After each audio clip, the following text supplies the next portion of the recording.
art of acceptance. Why do I keep on referring to it as an art form? Well, the very simple reason is my philosophy, the art of acceptance, is a living practice. It is something that needs to be practiced on a daily basis for mastery. It's the same as exercising any other muscle. It's the same as going to the gym.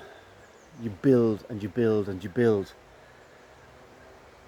To practice the art of acceptance then is to practice daily the things that you learn, the clarity that you find, and the understanding that you gain, and the peace that comes from that.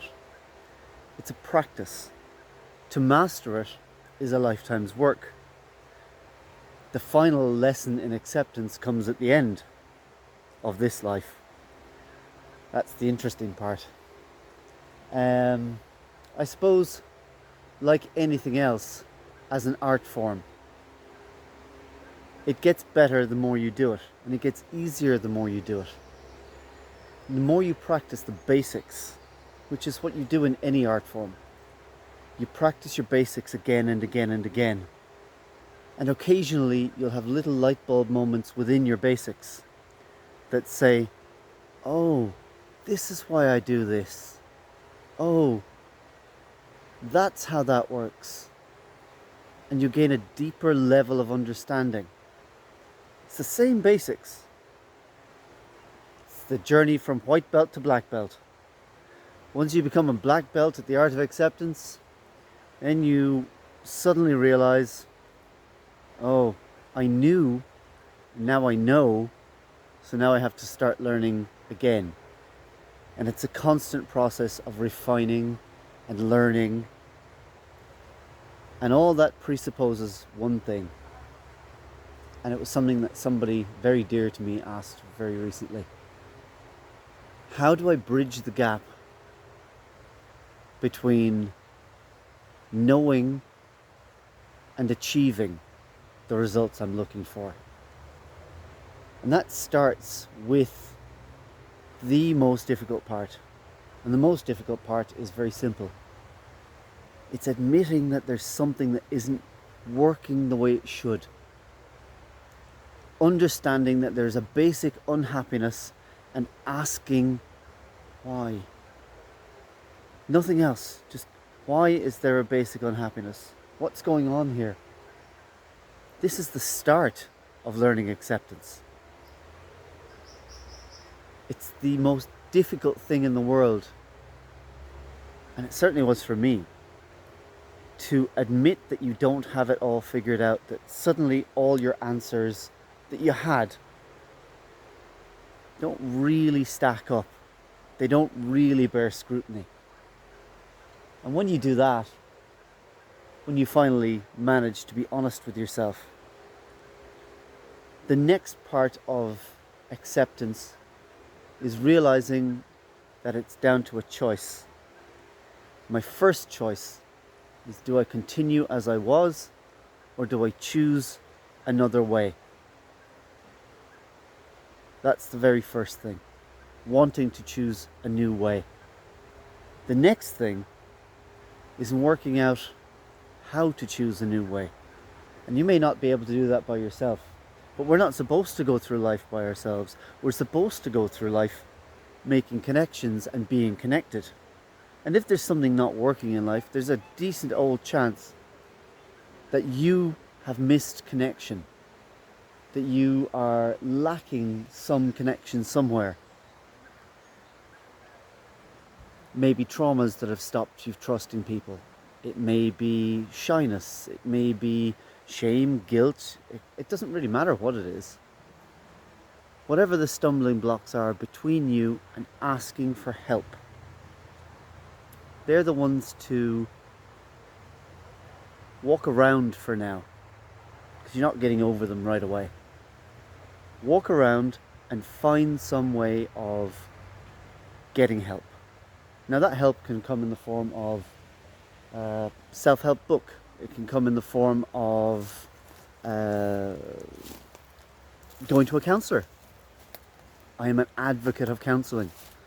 It helps you sort your thoughts. It helps you understand yourself a bit better. And slowly but surely, you get to understand the why of what you do. So at the end of the day, you've now gotten to the point where you're starting to understand yourself. You're starting to see things more clearly, with help or by yourself, however you manage to get it done. And what you've got to do then is you've got to practice. Don't try to do everything at once. It's just not possible. You don't teach babies to sprint. You teach babies to take one step at a time. And this is not a sprint. This is a marathon that's going to take you the rest of your life. So in terms of what you do next, pick something. Pick a habit. Pick a belief. Pick a way of doing things that makes you uncomfortable, that you understand is not the healthiest for you. Somewhere in your intuition. It's a very overlooked part of our psyche, our being, is our intuition. But our intuition is there to tell us what works and what doesn't. So pick something, anything, one thing at a time, and start practicing changing that one thing. Then one thing will become two things. And the single snowflake landing on top of the mountain will eventually cause an avalanche. And you build them all up together, and one day you'll stand in a grove of trees, maybe, and you'll look and you'll say, who the hell am I? Because I'm not who I used to be. And then you'll understand acceptance. You'll understand, yeah, I've made the changes that needed to be made. And I've done it with help.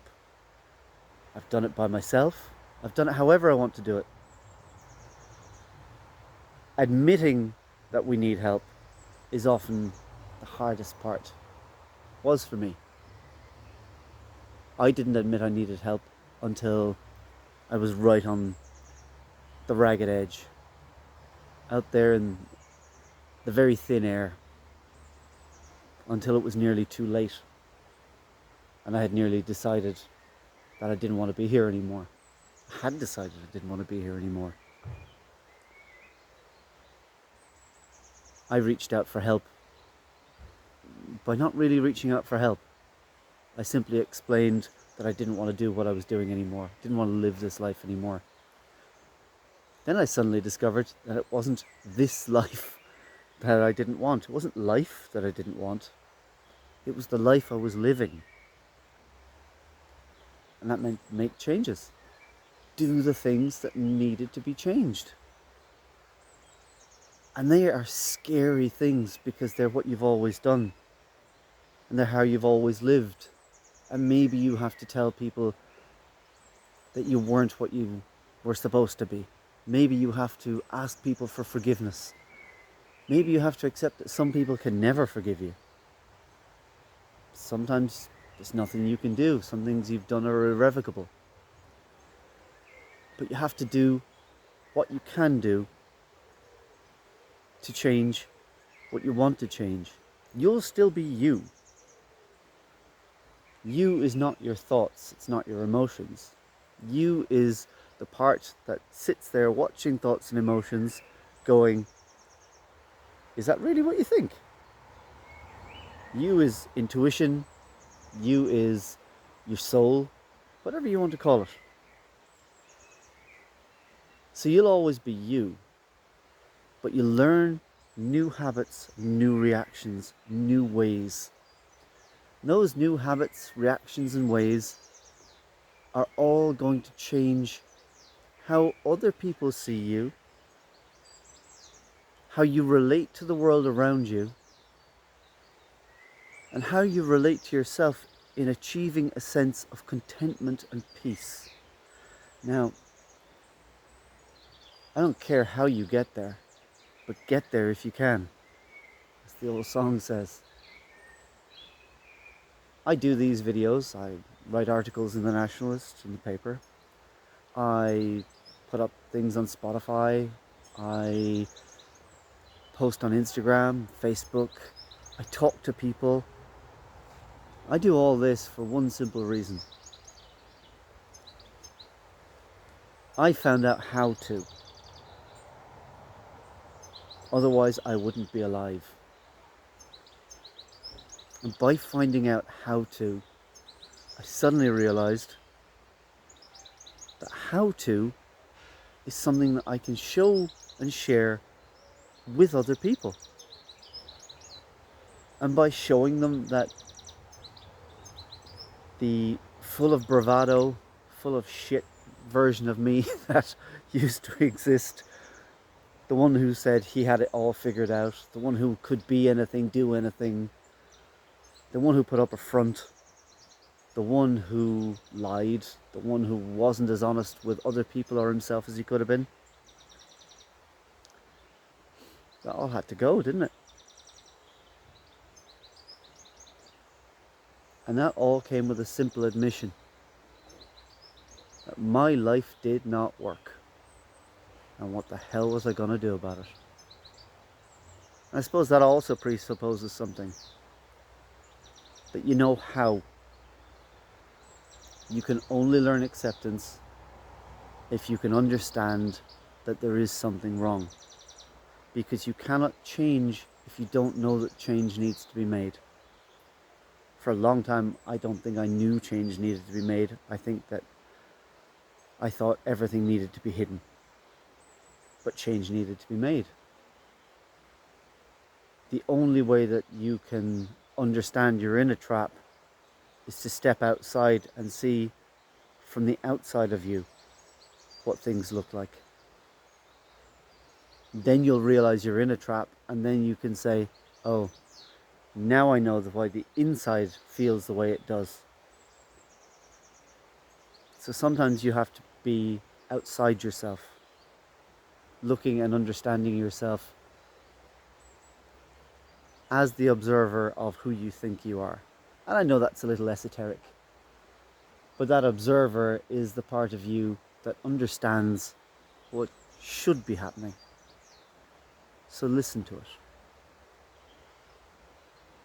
Someday all of this may find its way meandering into a book. It may find its way meandering into talking to people. It'll always be talking to people. Because I want for you what I've got. And what I've got is peace and quiet and contentment and a happiness in myself that I never had. Never had all my life. I carried more chips on my shoulder than a good chipper would use on a Friday night. And now I have no weight. I carry nothing. I have no tension. I have no stress. Now, believe me, I have the normal stress. I'm self-employed. My normal stress is paycheck to paycheck. But I'm not stressing. Things will work out because things do. I'll work them out. And because I'm calmer and more relaxed and more open, I can talk to people more easily. Talk to my creditors, talk to my debtors, and say, hey, I need money. Hey, I don't have any money right now, but as soon as I do, you'll be the first to get it. And they'll believe me because the things I say ring true. Because I'm not trying to pull the wool over anybody's eyes. That's life, that's living. That's the art of acceptance in the world we live in. Not on a mountaintop. None of us gets to go there right now. Don't I wish. Anyway, that's me for now. And I hope you enjoy these. If you do enjoy them, by all means, share them.